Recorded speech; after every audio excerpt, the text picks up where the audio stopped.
Hey everyone, this time on Tim Talks Audio, 5 more studio terms that are frequently used and what they actually mean. Number 1, dark. When we say that something is dark, we usually mean that there's not a lot of top end to that sound. So let's take a listen to our drums. I have them soloed out right here, and I have an instance of FabFilter on them. Let's listen to them as they naturally are.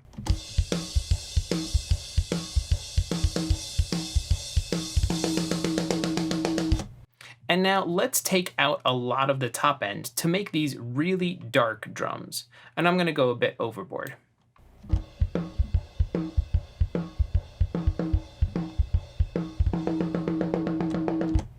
You can hear all of the cymbals are washed away. Some of the attack of the drums is gone as well. And these are very dark. They're also sounding very dull, but this is generally dark. If we were going to change this to a low pass filter, you would hear it even more. And we'll make this an extreme low pass.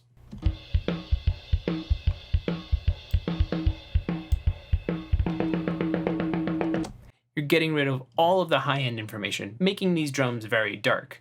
If we bypass and bring it all back,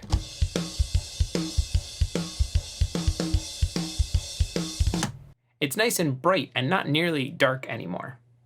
Audio term number 2, sparkle. When we're talking about sparkle, we're still in the high end of our sounds, and now we're talking about more of the extreme high end, or this is how I hear it anyway. So I have an instance of the Plugin Alliance Mag EQ4, and we're going to concentrate on the air band up here. And I want to show you where I'm going to get my sparkle. From 40,000 hertz. Yes, this is above human hearing because human hearing technically ends at 20,000 hertz or lower than that, depending on how much very loud signals you've ever heard in your life. But stick with me and let's play with the air band at 40,000 hertz and let's get some sparkle across our entire mix.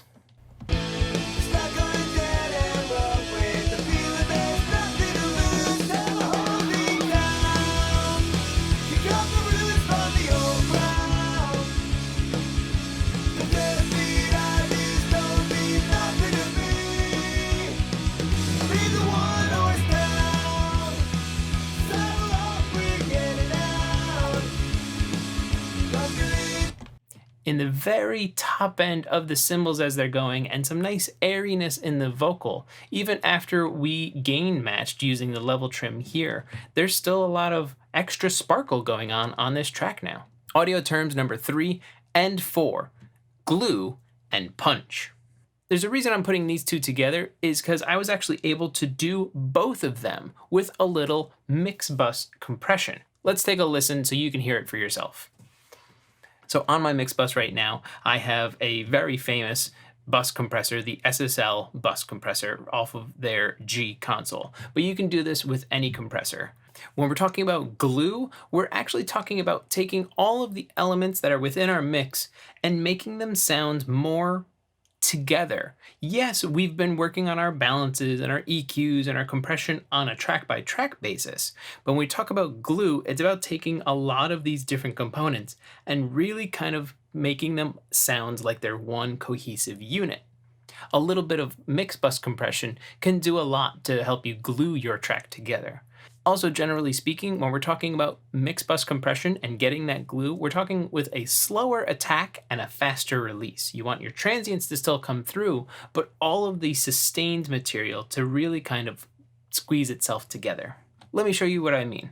I'm going to put the plugin into bypass, and then after a couple bars, I'll put it in.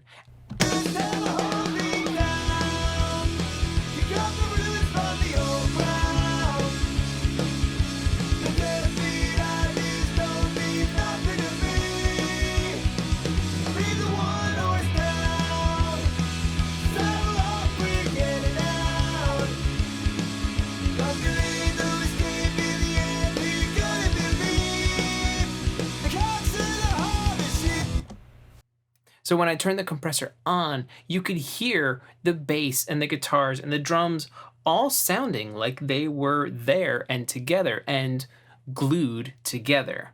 This is what we're talking about when we say glue. It's bringing everything together to make it sound like it's supposed to be together and not as individual elements. Then, I don't know if you heard it when we turned the compressor on, we actually got more punch.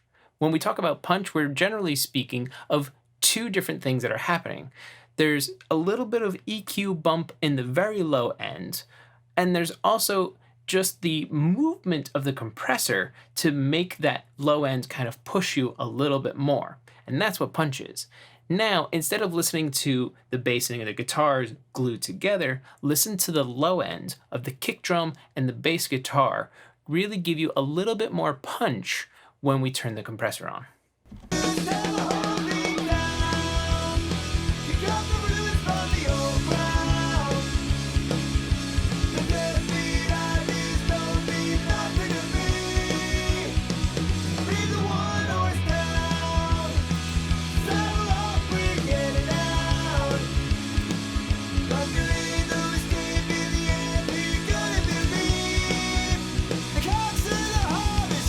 Audio term number 5, notch. When we say notch, we're usually talking about an equalizer that can give you a very tight bandwidth, or Q, so that you can find problematic frequencies and cut them out. Or you just notch out a little bit of area where the problem frequencies are. We're back on our drums right now, and I heard earlier that there was a couple frequencies that I didn't really like. I'm back in FabFilter, and I've pulled open a notch filter itself, but you really can do this with just any general parametric EQ, just with a very tight bandwidth. Then what you're able to do is sweep around, find the problematic frequency, and then notch it out. Just get rid of it. Let's do that right now.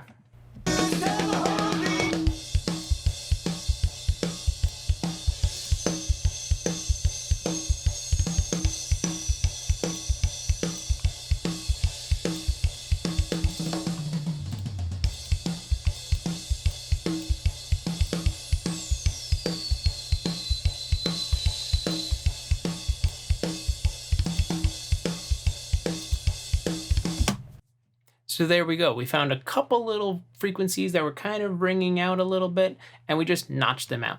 This can be a subtle notch where it's just a couple dB of reduction, or a very heavy-handed notch to really kill a frequency. So there it is. That's 5 more frequently used audio terms inside of a studio.